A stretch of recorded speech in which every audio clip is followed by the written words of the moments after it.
সংস্কৃত lovers, এই চ্যানেলে তোমাদের সকলকে আরও একবার স্বাগত জানাই। তো আমি গত পাঠে তোমাদের রাজবাহন চরিতমের 1 এবং 2 নম্বর মূল পাঠ তোমাদের পড়িয়েছি। এই পাঠে আমি অবশিষ্ট যে পাঠগুলি রয়েছে সেগুলো আমি পড়াবো। তোমরা কেউ ভিডিওটি স্কিপ না করে শুরু থেকে শেষ অবধি অবশ্যই দেখবে। তো চলো তাহলে শুরু করা যাক। আচ্ছা, তোমরা খেয়াল করো স্ক্রিনটাকে।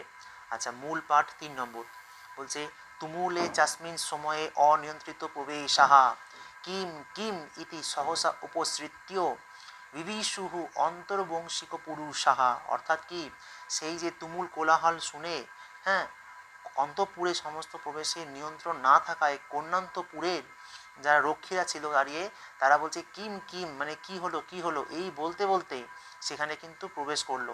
আচ্ছা, দদৃশশ্চু দদৃশুশ্চ, ঠিক আছে, হেভি ইম্পর্টেন্ট জায়গা কিন্তু এই লাইনটা। বলছে দদৃশুশ্চ তদবস্থম রাজকুমারম, অর্থাৎ রাজকুমারকে সেই রূপ শৃঙ্খলাবদ্ধ অবস্থায়, মানে শৃঙ্খলাবদ্ধ অবস্থায় তিনি দেখতে পেলেন তারা। দদৃশুশ্চ তদবস্থম রাজকুমারম, অর্থাৎ কি, রাজকুমার সেই আমাদের রাজবাহনকে সেইরূপ শৃঙ্খলাবদ্ধ অবস্থায় তারা দেখতে পেল। তারপরে কি বলছে না, তদনুভাব নিরুদ্র নিগ্রহে চাস্তু সদ্য এবতে তমর্থম চণ্ডবর্মণে নিবেদয়াশ্চক্রুহু।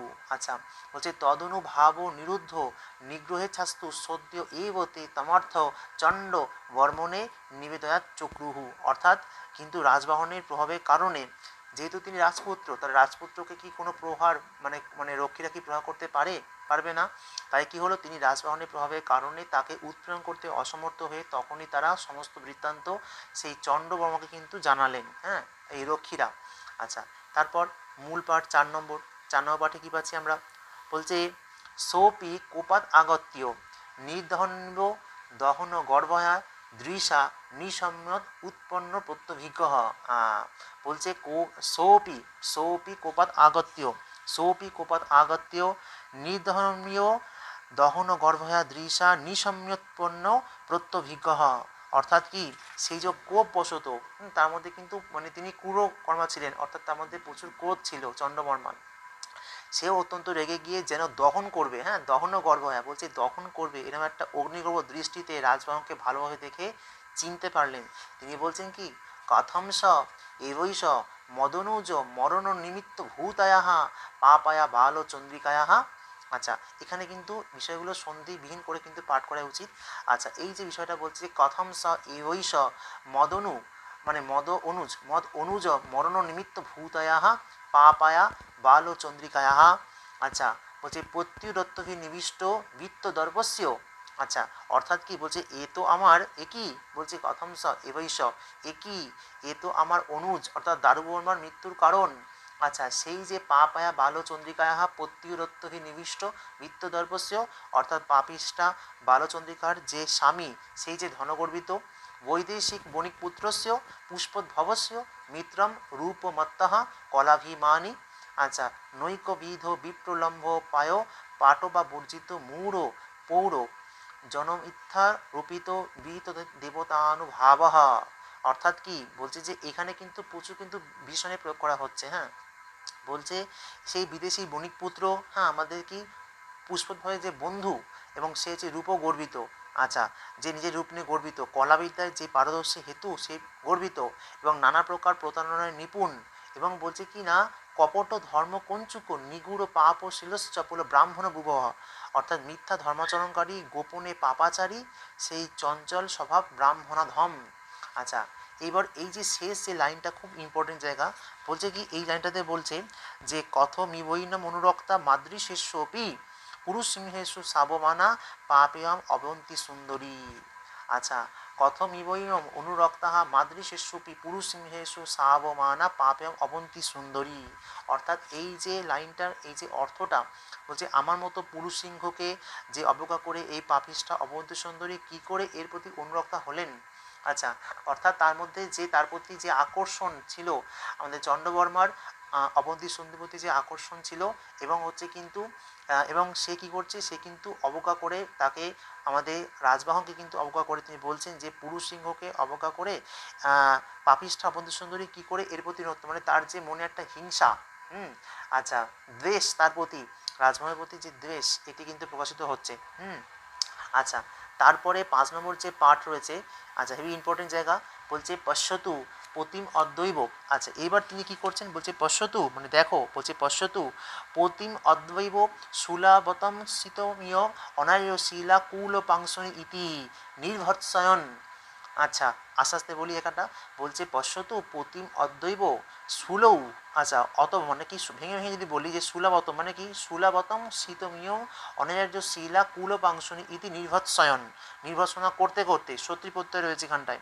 অর্থাৎ বলছে সেই দুশ্চরিত্রা কুলকলঙ্কিনী দেখুক আজই কীভাবে তার পতিকে সুরে চাপানো হচ্ছে, ঠিক আছে। ইতি নির্ভৎস মানে এরূপ তিরস্কার করতে করতে ভীষণ ভ্রুকুটি দূষিত ললাটহ কালো ইব কালো লৌহদণ্ড কর্কশেন বাহুদণ্ডেন অবলম্ব্য হস্তাম্বুজে রেখাম্বুজ রথাঙ্গলাঞ্ছনে রাজপুত্রম সরব সমাচকর্ষ। আচ্ছা এই মানেটা কি, বলছে যে এরকম মানে কি না, চন্দ্রমামা তিনি ভীষণ ভ্রুকুটিতে মানে তেজ ভরে কপাল বিকৃত করে মানে চড়া কপাল করে, আচ্ছা যমদেবের ন্যায়, বলছে কি দেখো কালো ইব, কাল মানে যমদেব, কালো ইব মানে যমদেবের ন্যায় কালো লৌহদণ্ড কর্কশে না, অর্থাৎ সেই কৃষ্ণদণ্ড লৌহদণ্ড তুল্য সেই বাহুদণ্ডে না অবলম্বীয়, অর্থাৎ কি বাহুদণ্ডের দ্বারা হস্তাম্বুজে রেখাম্বুজ রথাঙ্গ লাঞ্ছনে রাজপুত্রম সরভ সমাচকর্ষ, অর্থাৎ কি তুল্য এই লৌহদণ্ড তুল্য মানে আমাদের যে বাহুদণ্ডের মানে দ্বারা রাজবাহনে পদ্ম আর চক্র শোভিত, রেখাম্বুজ বলেছে, হ্যাঁ পদ্ম চক্র শোভিত করকমল সব একে আকর্ষণ করতে লাগলো। আচ্ছা এটাকে বলো।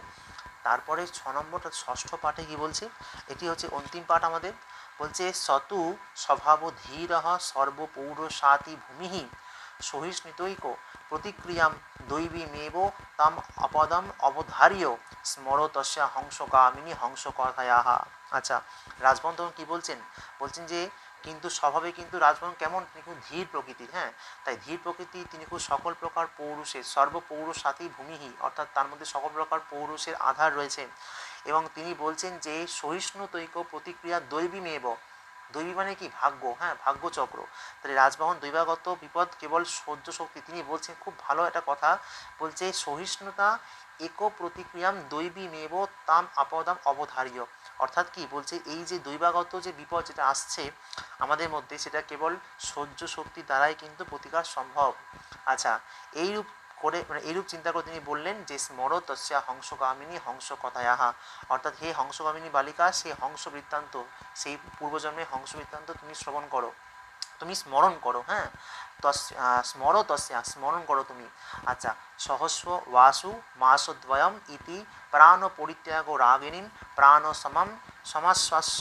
আচ্ছা অশ্রী সমাশ্বাস্য মানে সমাশ্বাস্য করে কি সমাশ্বাস্য অরিবশ্যতাম অয়াসিত, অরিবশ্যতাম বলছে অরিবশ্যতাম, বলছে সহসা বাসু মাসদ্বয়ম ইতি প্রাণ পরিত্যাগ রাগিনীম প্রাণ সমম সমাশ্বাস্য।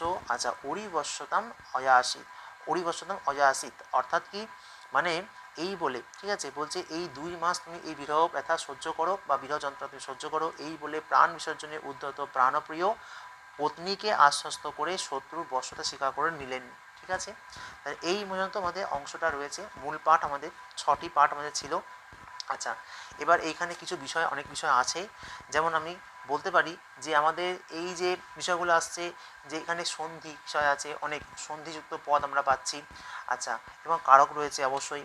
আচ্ছা কিছু বিশেষ কিছু শব্দ রয়েছে আমাদের, হ্যাঁ আচ্ছা এইগুলো আমি পরবর্তীকালে তোমাদের কিন্তু আমি পাঠে আলোচনা করব, নেক্সট ভিডিও তোমরা অবশ্যই থাকবে। আচ্ছা এবং এই পাঠে যদি কারো কোনো প্রশ্ন থেকে থাকে আমাকে অবশ্যই কমেন্টে জানাবে।